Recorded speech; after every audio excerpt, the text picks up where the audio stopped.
G'day guys, how are we? Welcome to the weekly roundup. This is where we go all around Australia and the world and see what's happening in the boxing circles. Let's start with the Australian scene this weekend at Eaton's Hill in Brisbane.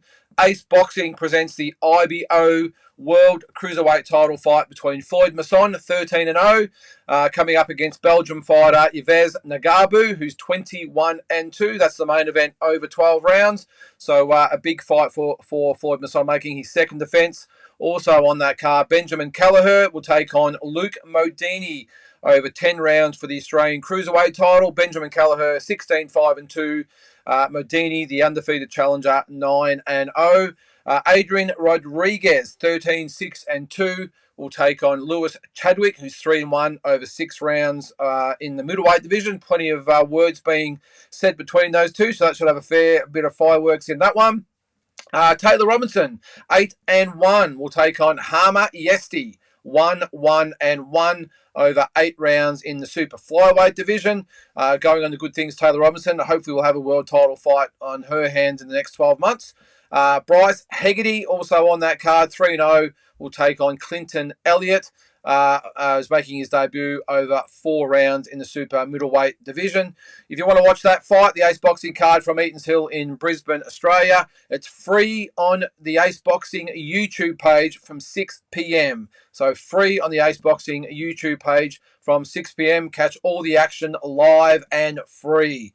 Other big fights coming up next Wednesday, September 13th in Moore Park in Sydney. Dylan Biggs, 9-0, will fight Ryan Mitchum, 3-6 in the super welterweight division. The winner of that fight looks likely to fight Nikita Tszyu in his next fight later in the year. On the undercard of that fight, which will be telecast live on Fox Sports, by the way, Jackson Murray, 4-0, will take on Louis Masters, 3-5 in the heavyweight division. Vegas Larfield, a really good prospect on the up, 9-0. He'll fight Albert Nolan, who's 6-0-1 in the featherweight division. So 2 undefeated fighters there going at it. Should be a really, really good fight. Also, to round out that card, Cody Beacon, 6-1, will fight Joel Pavlidis, who's 3-2-1 in the middleweight division. And Johan Lind, the Olympian, will fight Brandon Grush, who's making his debut in the heavyweight division. Johan Lind is 1-0. A couple of big fights coming up in the next sort of month or two as well, or one's next weekend, the one's the month after. Australians featuring in Mexico. The first one up is Sky Nicholson, 7-0. She'll fight Sabrina Perez, 18-1-1 for the WBC interim featherweight title. That will take place in Tijuana, Mexico. And then the following month, October 28th, in Cancun, Mexico, Justice Huni will make his long-awaited return. He's 7-0. He'll come up against Andrew the Beast Tabiti, who's 20-1. The only loss on his record was a 10th round stoppage loss to Yiniel Dorticos for the IBF Cruiserweight World Championship or World Title in 2019. That will be on the undercard of the WBC Super Featherweight title fight between Oshaki Foster, who's 20-2, up against Eduardo Fernandez. So that should be a really, really good card. Great to see Justice Huni back. Let's get on to the world scene now. Errol Spence has indicated that he will activate the rematch clause against Terence Crawford. He wants to fight by the end of the year. Might be at the start of next year. At this stage, we'll see. But if not, looking around December. The only thing that has to be decided is the weight. According to the initial contracts, Terence Crawford, being the winner of the first fight, will get dibs on the contracted weight. So there will be at 147 or 154. Seeing that Crawford makes the weight okay, you would think he would do it at 154, considering that Errol Spence had to drain himself to make 147. However, Crawford has made waves that he wants to move up to the 154-pound division. So what better way to enter that division and maybe set up possible fights against Tim Tszyu, Jamel Charlo, Canelo Alvarez. We'll see what happens there, but that has been activated, so we'll see when what happens as far as the date and location goes.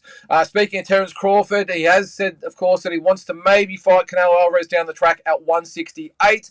Canelo Alvarez strangely dismissed the fight with Terence Crawford, saying that he only had that one big fight in his career. I don't know where he sort of gets that from. Terence Crawford has had many big fights, maybe not the big super fights apart from the Errol Spence fight, but certainly in plenty of big fights against the likes of Amir Khan, Kell Brook, Sean Porter, Gamboa, of course. So we'll see what happens there. I, for one, don't think that fight happens for a little while yet, if at all. Being at 168, you would think that jumping from 147 to 168 might just be a bit of a stretch for someone even as talented as Crawford. But Canelo Alvarez, of course, has got bigger things on his plate. At the end of September, he defends his undisputed 168-pound title against Jermell Charlo. So looking forward to that one.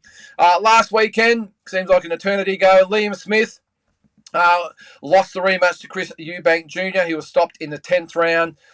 Chris Eubank Jr. getting revenge for his stoppage loss to Liam Smith earlier in the year. Liam Smith drops to 33-4. Chris Eubank climbs, improves to 33-3. That fight took place in Manchester, England. It's been talked that Chris Ben maybe will fight Conor Benn next, or even Triple G. So the Conor Benn one looks probably more likely. I think we might have seen the end of Triple G, but we'll see what happens there. But Conor Benn, again, he's got a few issues with his positive drug test. I know that's all been swept under the carpet, but whether that hinders him fighting in the UK or wherever it might be, and this fight has to happen in the UK. So we'll keep an eye on that one. So a little bit of controversy come out of that card as well. Chris Eubank Jr.'s coach, Brian McIntyre, Bomac, was arrested at the airport carrying a loaded gun. Now, I don't know how the hell he got either a gun in and out of England, or whether he's actually bought it, the gun itself, in England. I strongly doubt it. They've got very, very strict gun laws in England. So the odds are that he's brought it into England, which raises a lot of concerns for security, that a person can enter England with a loaded firearm in their luggage. So he's actually been remanded in custody until October the 9th. So about a month away. So he's going to be in prison for a month. So it's a pretty big price to pay for Brian McIntyre. I don't know what crossed his mind, that he thought he had to have a gun in England of all places. However, I'm sure all that will come to light down the track. Another Englishman, Tyson Fury, has faced off with his future opponent, Francis Ngannou. They met in London ahead of the October 28th fight in Saudi Arabia. Now, the fight will be conducted using official boxing rules, so the Marquess of Queensberry rules, over 10 rounds, 10 3-minute rounds, using the 10-point must system. And bad news for boxing fans is that after this fight, Tyson Fury has actually hinted that he might fight another MMA fighter, John Jones, next. Now, there's a lot of things going around about in the heavyweight division. Fury, Usyk, Dubois throw in there, Joshua Wilder, a lot of different things being thrown around as far as potential matchups go. Of course, it has been mooted that Fury will fight Usyk in Saudi Arabia with Wilder and Joshua on the undercard. I, for one, think that's a million miles away. I hope I'm wrong. I hope it gets announced and it goes ahead. But with someone like Tyson Fury, such a loose cannon, who knows what's going to happen. Let's hope that at least the Joshua and Wilder fight goes ahead. And we'll also see what happens with Usyk, because Frank Warren has lodged an official appeal or protest for his fighter, Daniel Dubois, to have the fight either overturned, which I don't think is going to happen, or at least force a rematch, which I also don't think is going to happen. But plenty of things to play out in the heavyweight division over the next few weeks. Under some other fights that have been announced, Shakur Stevenson, 20-0, the former super featherweight and featherweight world champion, of course, will fight Frank Martin for the WBC lightweight title.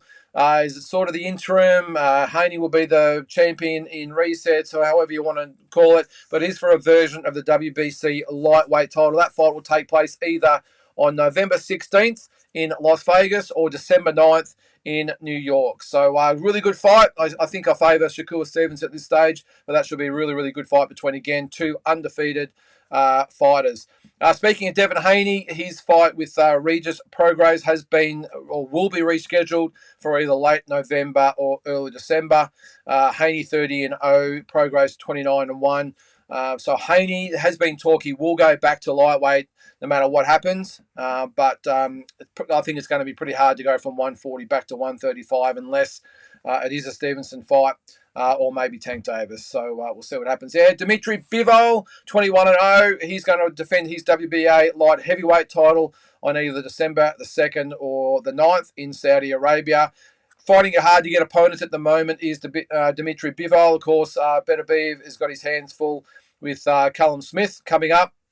So there's not really anyone for him to fight, which probably explains why he was more than willing to go down to 168 to fight Canelo Alvarez. So at the moment, no opponent, but either December 2nd or 9th in Saudi Arabia. And finally, another fighter making a comeback will be Ryan Garcia. He's looking to come back in November at 140. Looking to fight, he's 23-1. Possible opponent is Ohara Davies for the vacant WBA belt. That belt at the moment is, of course, held by Rolly Romero. He's got some health issues as well and other issues outside the ring. So it looks like he will vacate, and Garcia and Ohara Davies will fight for the vacant WBA 140 belt. So that's it for the weekly roundup of all things boxing, Australian and overseas. Hope you have a good weekend, and we'll see you next week.